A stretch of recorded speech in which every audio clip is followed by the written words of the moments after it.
सकाळच्या नाश्त्यासाठी बनवायला हेल्दी हाय प्रोटीन डोसा ह्याला आपण बनवणार आहोत मूग डाळीपासून. नाही, मूग डाळ आपल्याला रात्रभर पाण्यात भिजवायची गरज आहे, नाही तिला फर्मेंट करायची. खूपच क्रिस्पी बनतो आणि टेस्टी, तुम्हालासुद्धा नक्की आवडेल. डोसा बनवण्यासाठी मी मूग डाळ चांगली स्वच्छ धुवून 2 तास पाण्यात भिजत ठेवली होती.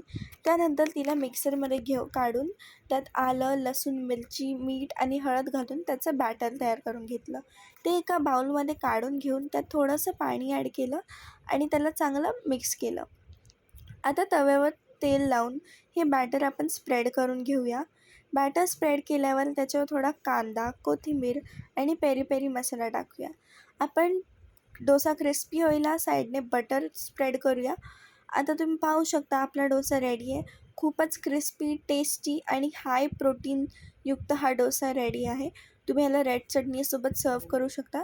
रेड चटणीची रेसिपी मी चॅनलवर दिलेली आहे, नक्की जाऊन बघा. थँक्यू. जर व्हिडिओ आवडला असेल तर लाईक करा. बाय.